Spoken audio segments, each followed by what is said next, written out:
Glory be to God.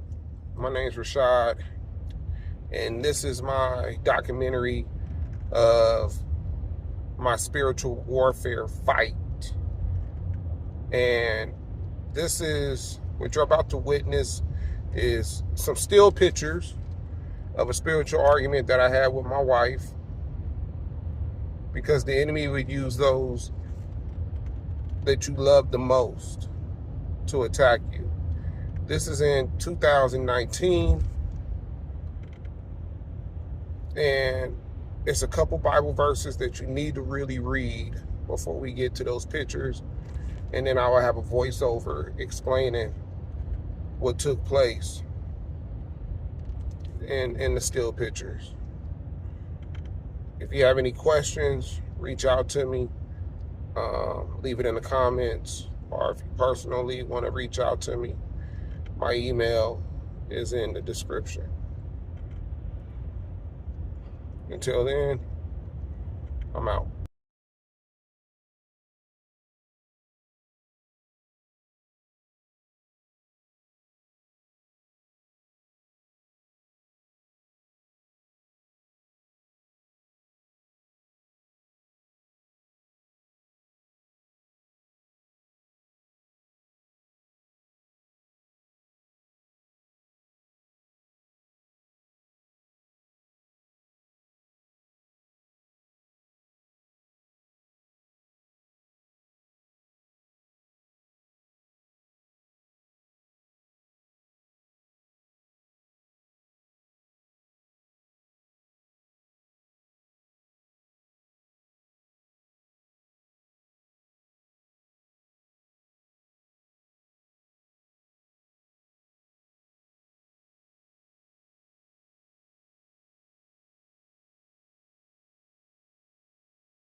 This is a spiritual argument that I had with my wife, where she got so upset that she dumped all the trash around the house.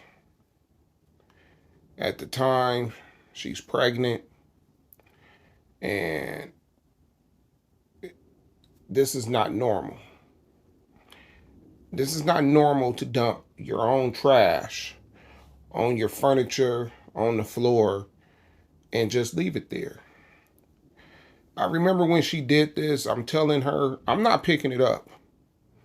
And I let it sit on the floor, just like this, for about 2 days, 2.5 days. And not once did my wife come to her senses and pick up this trash. I had to pick the trash up. See, people get mad, and I know people done broke dishes and broke stuff in their house, but they pick it up afterwards. But when the enemy's using you, he wants to make you upset. He wants to try to take you out of character.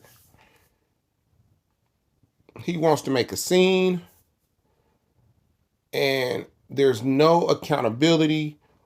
There's no apologizing.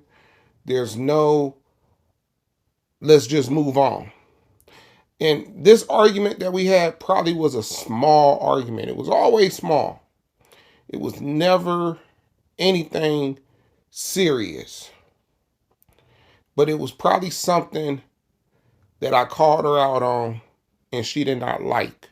As you can see from this picture here, the reflection of that light in the hallway, she had opened the front door. So she was already trying to make a scene for everybody to hear. And she dumped all this trash on the floor and was making a scene, talking loud, yelling, cursing. And it was kind of like all I could really do is go into the bedroom, hoping that she calms down, hoping that she closes the door, that everybody can't see what's going on. In these next pictures, this is the day, these pictures here are the day after. It was around 9 o'clock, 9, 10 o'clock. The enemy's still using her. And she calls herself getting upset and leaving. Now, the car that she left in is her original car. It only had one. We only had one key to this car. And at the time, my wife is 6 months pregnant. About to be 7 months pregnant. We just moved to the city of Riverside. Brand new city. We don't know anything about this city. She gets in a... Now, the day before is when she threw all that trash out. And like I, noticed, it takes 72 hours for that demon to leave.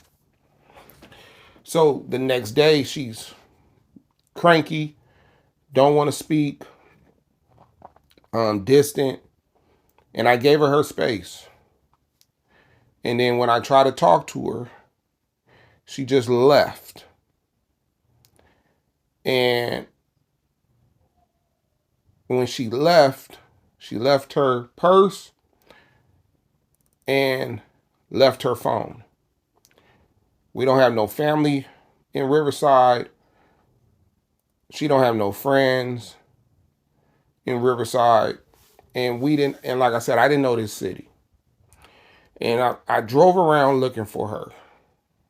And then I finally seen her. This is me with my cell phone taking pictures of her. As you can see, my wife is asleep. She's sleeping in a parking lot across the street from a shopping center that's abandoned. She's not in a shopping center where there's other cars around. She's in the abandoned shopping center. Now, as you see in these pictures, she didn't lock no doors. The doors is open. She don't even hear me unlock the door. Here she is by herself, 6 months to 7 months pregnant. And I could have been anybody. I could have been a robber, a carjacker, a rapist, and she wouldn't even known. Because the enemy don't care. I sit in the car. I'm in the passenger seat. And as you can see, I got the Nike shirt, if you look to the left. And I'm taking pictures. Not once did she hear me. Not once did she wake up when I said something to her. She's knocked out. This is not normal activity, people. This is spiritual. Because it don't make sense. I wasn't bothering her to force her to leave and go to sleep in the car. Good thing is her mother was there that day. Right? No. I'm sorry. Not her mother. My son was living with us at the time. So I was able to leave and go look for her. This is our first child together. And I was more worried and disturbed when I did find her car open in an abandoned shopping center. sleeping in her car. This is not normal activity, people. This is spiritual warfare. I would have not did anything to provoke my wife that she felt like she had to leave because I can't keep the peace. But I just wanted y'all to see some of the extreme measures that I had to go through when it comes to spiritual warfare.